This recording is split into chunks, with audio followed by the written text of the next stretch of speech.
Paz do Senhor, queridos irmãos. Nós vamos ler a Bíblia no Evangelho segundo escreveu Mateus, capítulo de número 5, dos versículos 43 ao versículo 48. Mateus capítulo 5, verso 43 ao verso 48.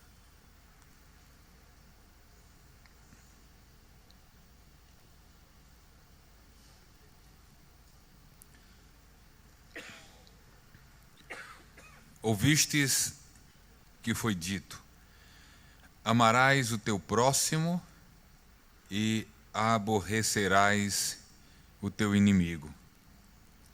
Eu, porém, vos digo: amai a vossos inimigos, bendizei os que vos maldizem, fazei bem aos que vos odeiam e orai pelos que vos maltratam e vos perseguem, para que sejais filho do Pai que está nos céus, porque faz que o seu sol se levante sobre maus e bons, e a chuva desça sobre justos e injustos. Pois, se amardes os que vos amam, que galardão tereis? Não fazem os publicanos também o mesmo?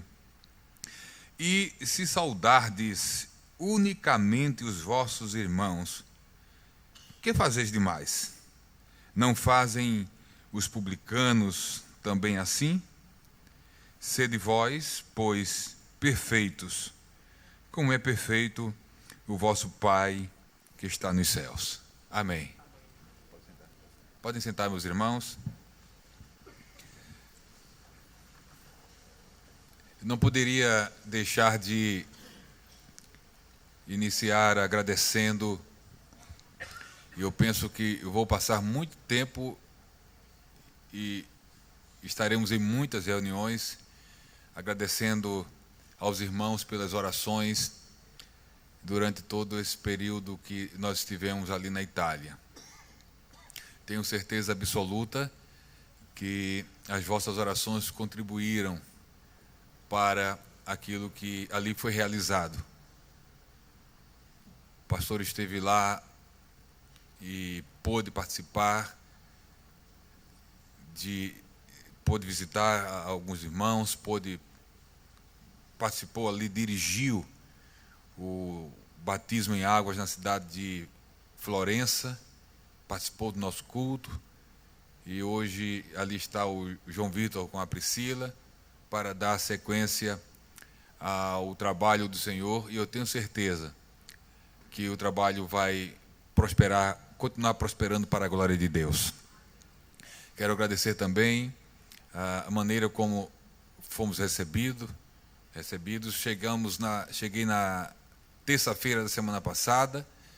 Na quarta também viajamos para Natal para participarmos ali de uma reunião de ministros do Nordeste, ao Madene, onde encontramos o pastor Roberto, que também já nos esperava no aeroporto na terça, e alguns companheiros que para Natal viajaram, e passamos alguns dias em Natal, depois voltamos, passamos alguns dias em João Pessoa, na casa de familiares da minha esposa, e chegamos aqui na terça-feira agora, passamos praticamente uma semana fora, e é o primeiro culto que nós estamos vindo participar. Vimos desejosos de ouvir e de rever os irmãos, e é muita coisa para falar, e eu penso que vamos ter muito tempo, compartilhar experiências e contar as histórias vividas ali, os desafios e as bênçãos de Deus que foram derramadas sobre nossas vidas. É uma alegria muito grande. Então nós agradecemos as orações, a receptividade, o cuidado do nosso pastor e dos nossos companheiros, e como falávamos, teremos tempo e oportunidade de compartilhar as experiências e as bênçãos de Deus nesse período que ali estivemos fazendo a sua vontade. Continue orando por mim, por minha esposa, por meus filhos que estão em São Paulo, para que o Senhor Jesus continue nos ajudando e nos abençoando. também agradecendo nessa noite a oportunidade e a confiança de trazer a palavra nesse culto de ensino da igreja. Hoje pela manhã eu estava manuseando a Bíblia, estudando a palavra de Deus, retomando aqui no Brasil, depois da nossa chegada, essa prática, e fui direcionado pelo Espírito ao texto que lemos hoje à noite. Nem imaginava que falaríamos hoje à noite aqui, mesmo porque nós estávamos desejosos de ouvir o pastor Roberto, ou o escalado, pastor Tiago, mas me veio esse texto que está inserido no Sermão do Monte. O Sermão do Monte, aqui no Tempo Central, ele já foi muito bem exposto. O pastor Roberto, há alguns anos atrás, ele elaborou e aqui aplicou uma série de ensinos na sexta-feira sobre o Sermão do Monte. O Sermão do Monte é uma daquelas passagens bíblicas que fazem parte dos ensinos de Jesus, que todas as vezes que nos voltamos para ele, para este sermão, pelo menos é o meu sentimento e a minha experiência pessoal, todas as vezes que eu retomo a leitura ou o estudo do Sermão do Monte, eu me choco, por vezes, com a distância que nos encontramos, pelo menos que me encontro por vezes, daquilo que é o ideal de Jesus para a minha vida, para a minha prática cristã diária. Simplificando, lendo e estudando o Sermão do Monte, eu percebo quanto mais obediente e crente eu preciso ser. Cada passagem, cada texto, cada ensino vai de encontro às nossas tendências naturais, às nossas inclinações naturais. É um excelente exercício ler e estudar o Sermão do Monte, para se manter próximo, o mais próximo possível, daquilo que é o ideal e que é a vontade de Deus para a nossa vida, nessas áreas que o Sermão do Monte trata. Então, o que eu vou falar aqui já foi falado, e compartilharei apenas a experiência que tive lendo o texto e aquilo que o Espírito Santo comunicou ao meu coração enquanto lia. Porque nós, na condição que estamos de responsáveis também por pregar e ensinar a igreja como obreiros do Senhor, nós, ao estudarmos, ao lermos a palavra de Deus, devemos, em primeiro lugar, receber essa palavra, compreendendo que a mensagem de Deus vem, antes de vir para a igreja, vem para aquele que lê e que estuda e que tem a responsabilidade de compartilhar essa palavra. Então, lendo e estudando a palavra de Deus essa manhã, me veio esse texto que faz parte daquilo que Jesus fala sobre a relação da lei com uma nova perspectiva ou uma interpretação mais profunda sobre essa lei antiga, conhecida dos seus ouvintes. Então, essa porção do Sermão do Monte fala da nossa relação com os nossos inimigos. E, mais especificamente, essa porção bíblica trata daquilo que eu designei da difícil, ou por que não dizer dificílima, missão de amar os inimigos. Se você tem facilidade de amar aquele que te odeia, o teu inimigo, Deus te abençoe. Eu tenho uma profunda dificuldade de amar meus inimigos. Eu acho que não estou só nessa. Por que eu tenho uma profunda dificuldade de amar os meus inimigos? Porque a natureza humana constrói, fortalece, promove essa dificuldade. A nossa inclinação humana natural é a de dar aos nossos inimigos, na mesma medida ou maior, aquilo que eles pensam, falam ou fazem a nosso respeito. É a nossa natureza humana. Eu estou pensando em falar, tenho que medir as palavras. Nós somos crentes, mas podemos dizer que na carne, dependendo do nível que estamos na carne, a vontade que tem é matar os inimigos. Se não matar, de orar para que Jesus leve pelo menos os inimigos. O pastor Roberto está dizendo que os discípulos tomaram até uma posição como essa, porque certa vez, diante de uma oposição que Jesus sofreu na pregação do Evangelho, os discípulos disseram: Jesus, que tal orarmos para cair fogo do céu e queimar todos? O que acha da ideia? E por que não lembrar a atitude de Pedro, quando os inimigos de Jesus vieram prender ele? Desembanhou a sua espada. E ainda bem que Pedro não era soldado, era pescador, porque mirou na cabeça, só acertou a orelha.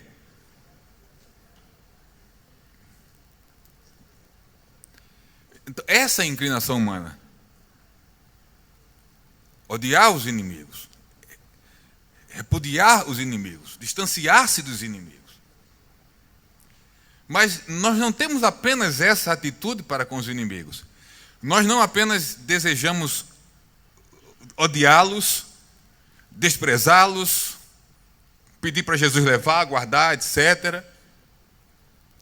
Mas a nossa atitude para com os nossos inimigos, a atitude carnal ou natural, é de não apenas sentirmos isso por nossos inimigos, mas de conduzir outros a fazer a mesma coisa.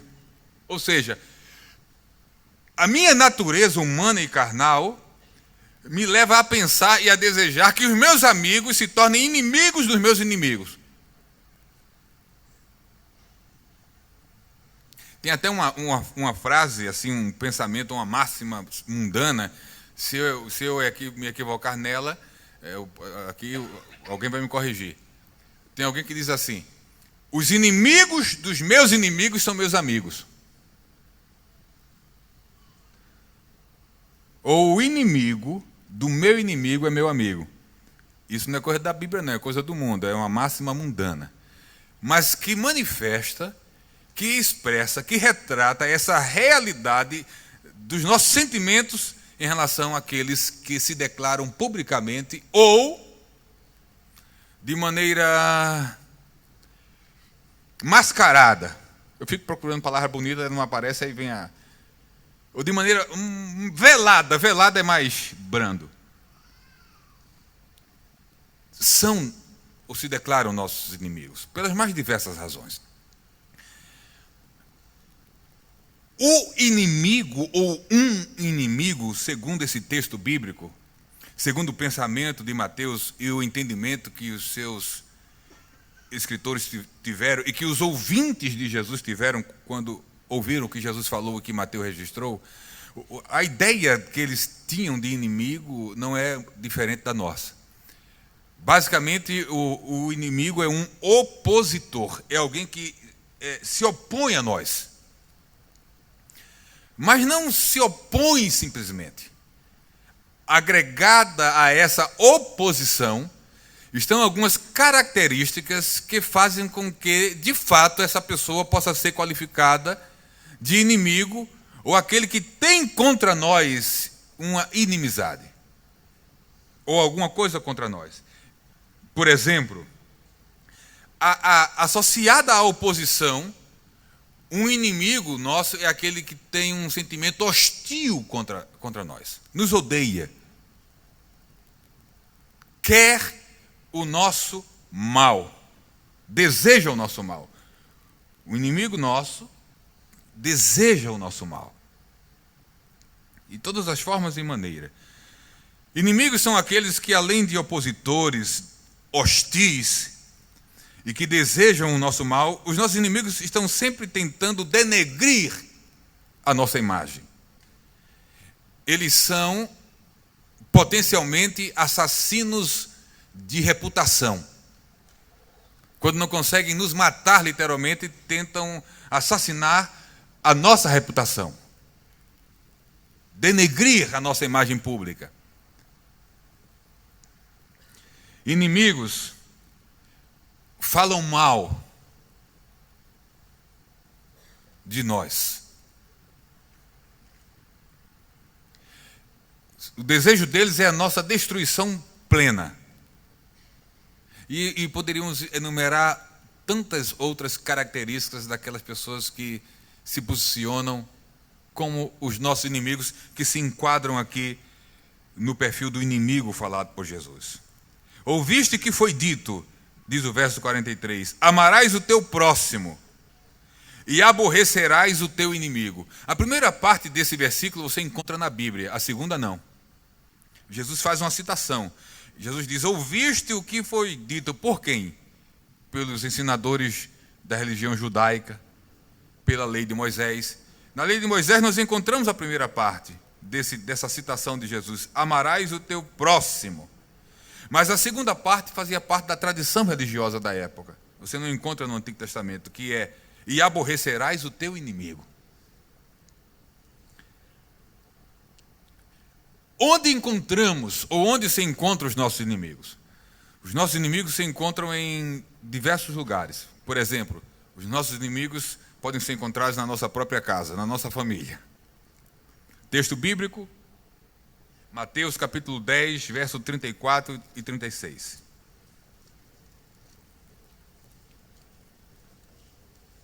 Mateus 10, 34 ao 36. Enquanto você abre a Bíblia, me deixe apenas completar a ideia e o conceito de inimigo. Completar porque às vezes nós elaboramos um conceito equivocado sobre inimigo. Falamos de algumas características que fazem de alguém, demonstram que alguém é um inimigo nosso. Mas às vezes podemos nos equivocar em relação a essa interpretação. Por exemplo, alguém que discorda de um pensamento meu, seja ele qual for, não é meu inimigo só porque discorda de mim. Eu não posso dizer, aquele irmão, aquela irmã, aquela pessoa é meu inimigo. Por quê? Porque discorda das minhas ideias ou de parte delas. Discordar de alguém ou ser discordado não caracteriza inimizade.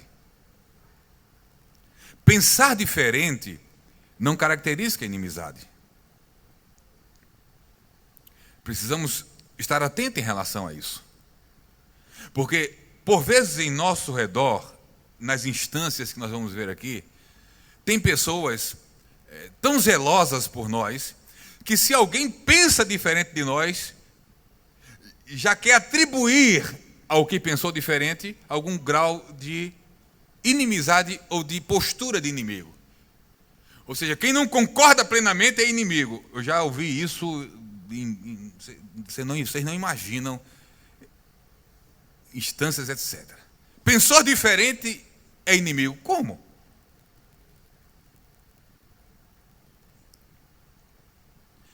Alguém construtivamente tece uma crítica sobre uma atitude nossa, uma fala nossa, um pensamento nosso, uma decisão nossa, construtivamente, não pode ser caracterizado como um inimigo.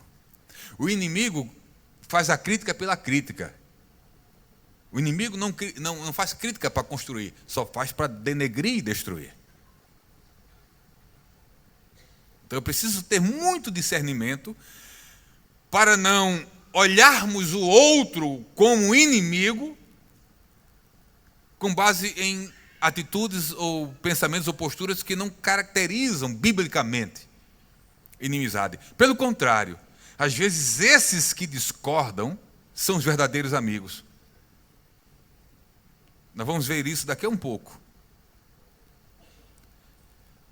Às vezes o inimigo verdadeiro está dizendo, olha lá o seu inimigo. Porque o inimigo camuflado, ele aponta outro como inimigo para se manter inimigo escondido e camuflado.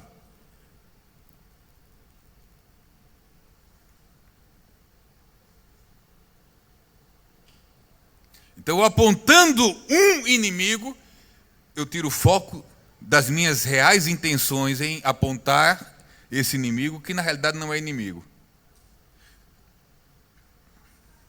Então eu preciso de discernimento espiritual e conhecimento da Bíblia, da palavra, para discernir quem é amigo e quem é inimigo.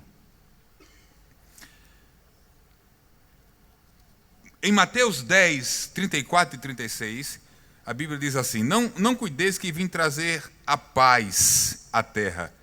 Não vim trazer paz, mas espada. Porque eu vim pôr em dissensão o homem contra seu pai, e a filha contra sua mãe, e a nora contra sua sogra. E assim os inimigos do homem serão os seus familiares. Jesus não está falando aqui que veio fazer confusão, briga de família. O contexto mostra que a questão aqui é o testemunho cristão, é a nova vida em Cristo. São familiares que se tornam nossos opositores, que na realidade não é uma oposição a nós, é uma oposição à nossa fé. Praticamente a maioria absoluta de novos convertidos já experimentaram algum tipo de oposição na sua casa quando se converteram. E é provável que tenhamos aqui em nosso meio alguns que estão experimentando essa oposição ferrenha. Para atingir a sua fé ou a nossa fé, primeiro tentam nos atingir ou lhe atingir. Porque atingindo você, atinge a sua fé. A ideia é essa.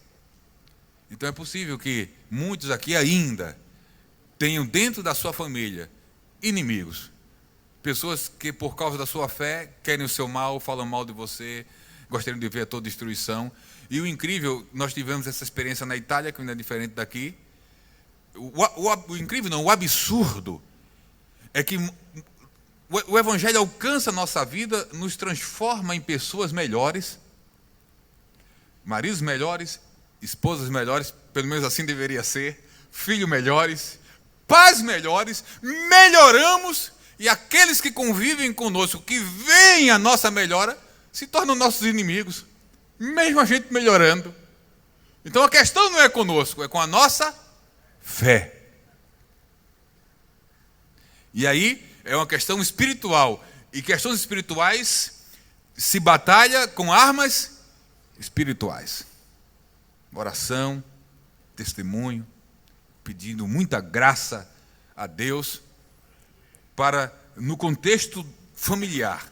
Talvez esse seja o mais difícil de lidar com os inimigos, na família. Com quem você mora, principalmente, se for o núcleo mais específico. Porque você sai, gira, trabalha, estuda, e quando volta para casa. Para junto do inimigo. Gostaria de nem poder voltar, mas tem que voltar. E com a graça de Deus, vencer isso. Então os inimigos, eles se encontram na nossa própria família, na nossa casa, por questões de fé. Da nossa confissão de fé. Os inimigos também são encontrados na comunidade da fé. Na comunidade da fé. Eu penso que você tendo consciência ou não, você deve ter alguns inimigos. Sabendo ou não, você deve ter alguns inimigos. Se eles não se declararam, só não se declararam, mas você tem. Em maior número ou menor, em maior intensidade ou menor, mas tem gente que não gosta de você e que lhe tem como inimigo. Então, no contexto da fé cristã, na comunidade da fé, essa questão de amigo e de inimigo também vai ser uma realidade. E não depende, nós não construímos, ou pelo menos não deveríamos construir, ou colaborar para que alguém se tornasse o nosso inimigo. As pessoas se tornam nossos inimigos ou alimentam inimizade pelas razões mais absurdas. E talvez a mais absurda de todas, é aquela que a pessoa não gosta de você, adota uma atitude de hostilidade, de oposição a você, de inimizade, e alguém percebe isso, ou você mesmo, se tem abertura ou se teve, e pergunta, mas por que você pensa assim, age assim, e tem esse sentimento? Isso eu não sei, eu só não fui com a tua cara. Eu não fui com a cara. Mas não tem uma justificativa mais concreta? Não tem, eu não fui com a cara e acabou. Mas o que é que eu lhe fiz de mal? Nem precisa. Você existir, eu lhe vejo, já é o mal necessário, já basta. Parece uma coisa absurda, mas de fato é absurdo, mas é real. É provável que haja pessoas aqui que, meu Deus, o que é que eu fiz? Jesus, me mostra o que é que eu fiz. Me faça entender ou compreender o que foi que eu falei, o que foi que eu disse, o que foi que eu... Me faça compreender, Jesus, para que aquela pessoa tenha tanto ódio de mim.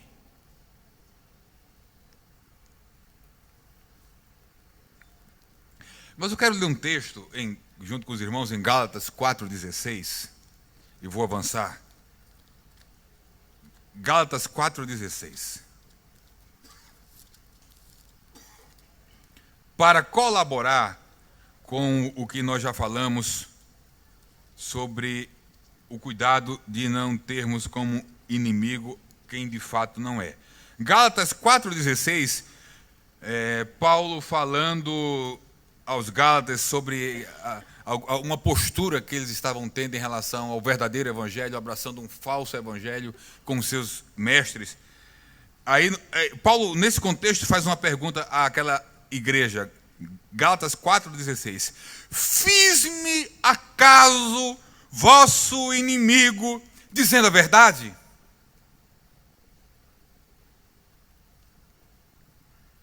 Há pessoas que, pelo simples fato de falarmos a verdade, nos têm como inimigos.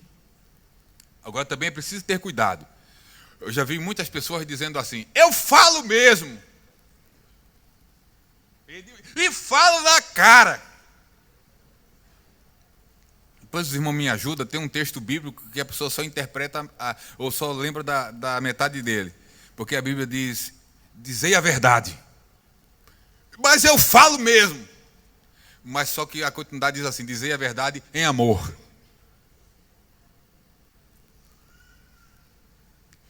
Aí só fica com a metade. Porque tem gente que tem muita verdade para dizer, mas sem nenhum amor para temperar a verdade. E tem o contrário, tem gente com muito amor, é tanto amor que não fala a verdade. As duas coisas precisam andar juntas. Falar a verdade em amor. E Paulo perguntou para aquela igreja, fiz-me acaso vosso inimigo dizendo a verdade?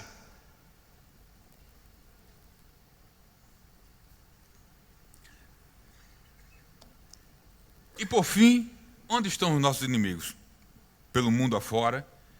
E aí o próprio texto de Mateus 6,43 abrange toda forma de oposição contra a nossa pessoa, contra a nossa fé, contra a nossa igreja.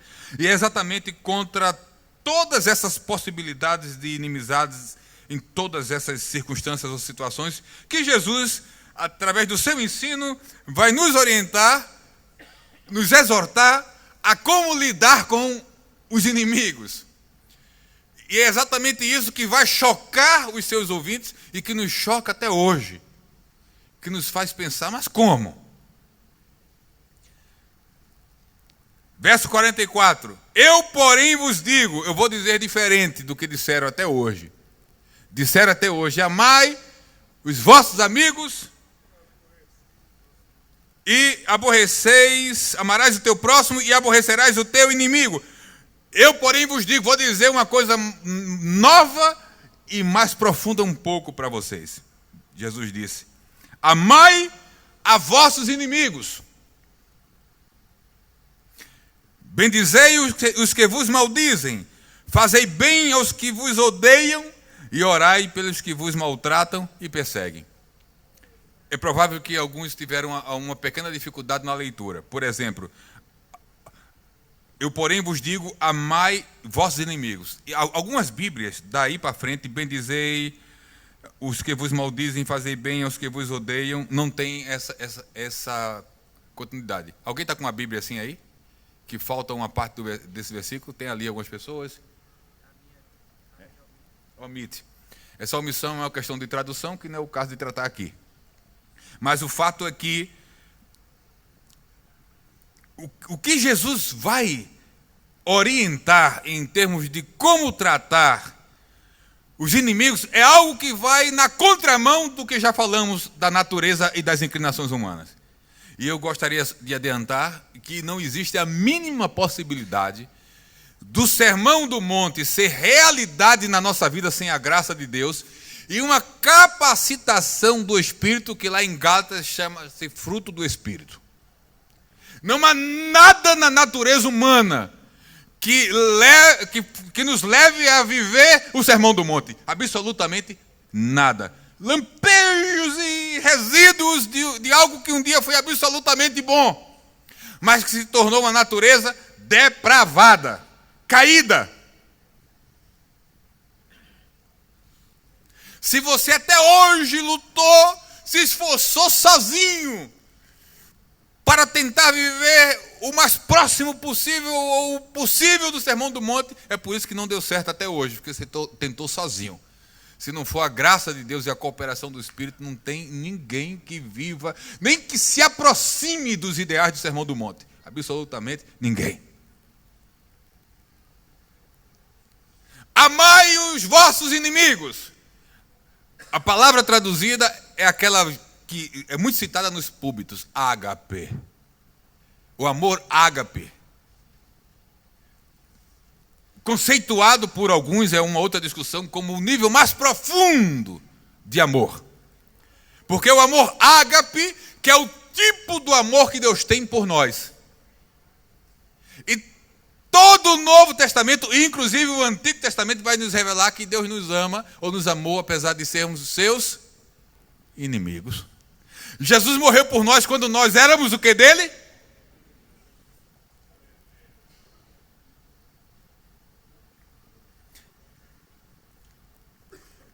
Amai os vossos inimigos.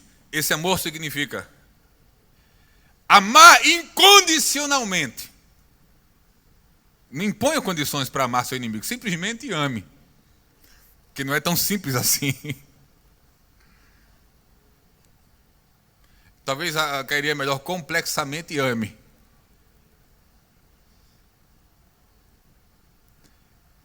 Amar incondicionalmente. O amor ágape significa amar concretamente. Não é amar só falando que ama. É amar agindo como quem ama. Fazendo bem. Daí vem um acréscimo, que é outra discussão. Por isso o acréscimo diz assim, fazei o bem. Não é um amor que fica só no nível das emoções, dos sentimentos. É um amor que se materializa, que se torna concreto com atitudes, com coisa boa. Faça coisa boa para o seu inimigo. Paulo, citando um provérbio, um texto de Provérbios em Romanos 12 e 20. Romanos 12 e 20.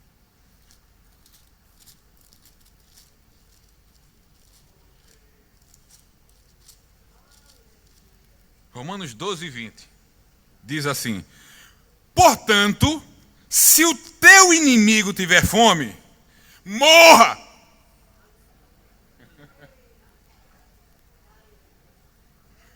Se o teu inimigo tiver fome, não peça para ninguém, dá-lhe de comer.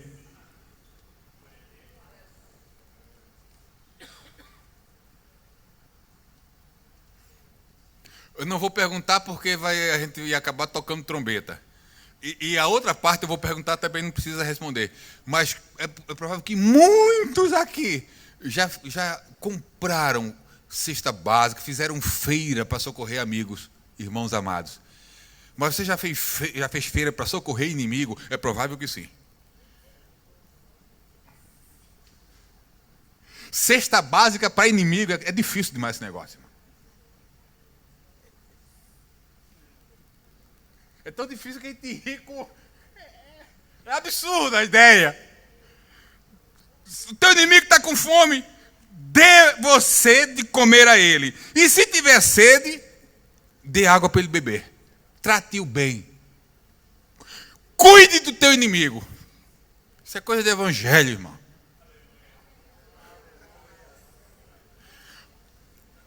É por isso que Paulo vai dizer, esse negócio de evangelho para o mundo é ó. O evangelho é o quê? É o quê para os que perecem?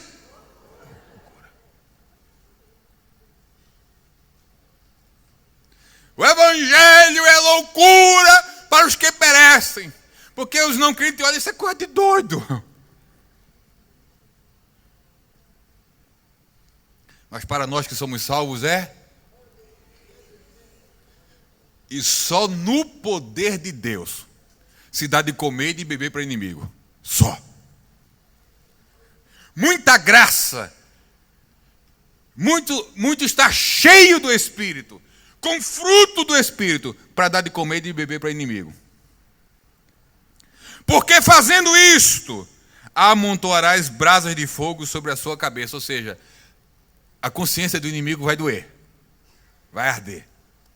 E voltando para capítulo 5 de Mateus, Jesus conclui as nossas atitudes para com os nossos inimigos, depois de falar de amar, de bendizer, de fazer bem, falar bem do inimigo. Nossa tendência é falar mal do inimigo. Jesus termina dizendo, orem por ele. Ore por ele. Mas não é orar pedindo para levar, não é orar pedindo para queimar. Não é orar pedindo que a espada desça. Não é orar, Jesus abençoa. É orar como Jesus orou, crucificado de frente para os inimigos, e pior, os inimigos ainda escarnecendo dele. E ele dizendo, Jesus, Pai, perdoa. Perdoa. Perdoa.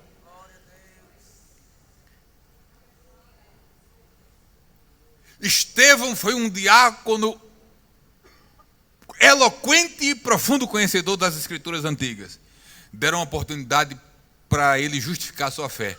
Ele fez um sermão tremendo, mas que fecha com uma exortação dura. Morreu apedrejado. E quando já estava no apagar da sua vela, ele lembrou-se, penso que o Espírito o lembrou das palavras de Jesus, porque ele tem uma visão e diz que ele diz, eu vejo o céu aberto e o Filho do Homem à direita do Pai.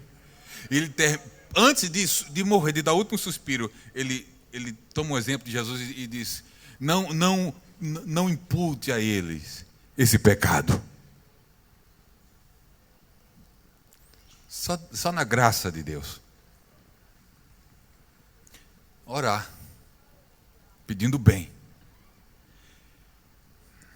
Depois dessas dificílimas orientações, que só se consegue viver na graça e no Espírito, Jesus conclui o seu sermão justificando, dando algumas justificativas para ter esse proceder, para viver dessa forma.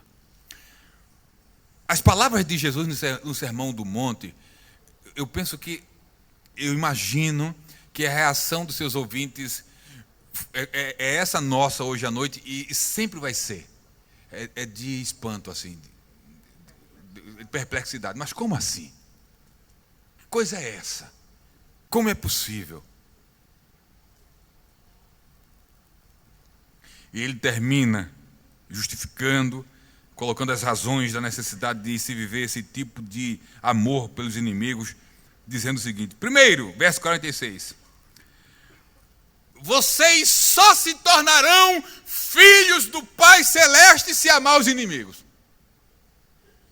Verso 46. Tudo isso para que sejais filho do Pai. Não é para que permaneçam sendo, não. É uma condição para se tornar. A atualizada diz assim, para que vos torneis. Sem amar os inimigos, e aí uma coisa encaixa com a outra, porque só consegue amar o inimigo aquele que já foi regenerado, salvo, lavado, purificado, fortalecido, que vive na direção do Espírito. Mas Jesus diz, para que vos torneis filho do Pai. Na vida cristã tem que ser assim, está o pai, está o filho. Então você é filho de um pai que ama os seus inimigos. Inclusive adotou os inimigos como filho, ou filhos. Já pensou nisso? Éramos inimigos de Deus. Aí, pela obra de Jesus, entra a doutrina da adoção. E aqueles que eram inimigos, agora Deus diz, agora são filhos. Mas eram teus inimigos, Senhor. Agora são filhos. E aí o Deus de Jesus não é apenas o Deus que abraça e toma por filho quem já era, como o filho pródigo, mas toma por filho inimigos e adota. E diz, agora é filho, é filho. Era inimigo, mas agora é filho. Então, tal pai, tal filho. Para que sejamos filhos do Pai, precisamos amar os nossos inimigos. Depois, no verso 46, Jesus vai dizer assim, pois se amardes os que vos amam, qual é a recompensa? Não tem recompensa para quem ama para quem corresponde amor. Galardão e recompensa tem para quem ama inimigo. Tem irmãos que, e eu gosto também disso, eu quero chegar no céu e ter muito galardão. Todos desejam serem recompensados pela forma que viveu e serviu. Tem irmãos aqui que já tiveram visão do seu galardão. Eu não tive visão do meu galardão não, mas eu tenho fé que tomara que seja bom. Não vai ser muito grande como de alguns aqui, mas eu quero algumas pedrinhas lá. Mas uma delas eu só vou conseguir se amar os inimigos. Jesus vai adiante e diz, e se saudardes, cumprimentar os vossos irmãos. Você tem o hábito, tomara que não, de atravessar a calçada quando vê o inimigo, de se esconder do inimigo, de perguntar se o inimigo vai para a festa que você vai, de saber se vai para o culto que você vai. Se você tem esse hábito, hoje peça a graça de Deus para ser liberto disso. Porque você tem que andar na calçada que anda o seu inimigo, tem que frequentar a festa que frequenta o seu inimigo, tem que ir para o culto que está seu inimigo, sentar do lado dele, abençoar ele, orar por ele, tratar bem dele. Então, e se saudardes unicamente os irmãos? Tem gente que quando cruza com o inimigo vira o rosto.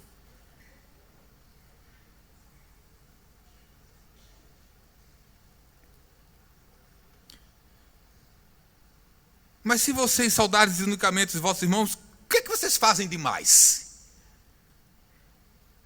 Eu grifei essa frase agora há pouco. Porque no mesmo capítulo, no verso 20, Jesus diz assim, porque vos digo que se a vossa justiça não exceder a dos escribas e fariseus, de modo nenhum entrareis no reino dos céus. E agora Jesus vem dizendo, o que é que vocês fazem demais se fazem só o que os publicanos fazem? Evangelho, vida cristã, é uma vida a mais, ou que tem algo de mais. É mais profundo. A lei e a religiosidade dos dias de Jesus era algo periférico e supérfluo. Jesus, com seu ensino, nos lança para uma dimensão mais profunda e central. Por isso a nossa fé tem que ser vivida numa medida que as pessoas olhem para a gente e vejam em nossas atitudes, falas e posturas algo a mais, um diferencial. O que é que vocês fazem demais? O Evangelho está para além da dimensão do senso comum ou da vida religiosa comum. O Evangelho agrega algo ou coisas a mais à nossa vida, que precisam serem vividas, praticadas. E por fim, Jesus termina com a exortação: sede vós perfeito como é perfeito o vosso Pai. Olha o ideal, olha o padrão. O sentido aqui também está em cresçam. A vida cristã tem níveis de maturidade e de imaturidade. Cresçam, porque só os maduros na fé podem viver a dimensão desses ensinos do Sermão do Monte. Com a graça de Deus, não são do Espírito. Que Deus em Cristo nos abençoe. Eu não sei o que você vai fazer com seus inimigos daqui para frente.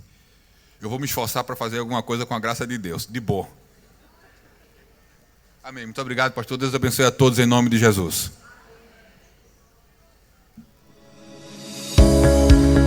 Nós somos a Em Paz, braço forte das ações sociais da IEADALP, que desenvolve este grande projeto com transparência e responsabilidade, incentivando o combate à pobreza, de maneira a preservar a dignidade das pessoas. Com competência, ética, empatia e respeito, atendemos cerca de 1.220 crianças, adolescentes, mamães e bebês nas áreas socioemocional, cognitiva, física e espiritual. Nosso compromisso é fazer o bem. Em nossos 5 núcleos, nas cidades de Abreu e Lima, Paulista, Bezerros, Catende e Jurema, as crianças recebem suporte escolar, realizam exames médicos, participam de oficinas de grafitagem, feltro e biscuit, e praticam esportes como o futebol e o judô. Além disso, são distribuídas refeições, não só para as crianças, mas para toda a comunidade, e milhares de cestas básicas para as famílias assistidas pelo projeto. E mais, em nosso projeto, além de realizarmos um evangelismo pessoal, as crianças são acompanhadas constantemente por uma psicóloga. Nós ajudamos pessoas e fazemos questão disso, porque é isso que nos define. Nós somos a Em Paz. Nós somos a IEADALP.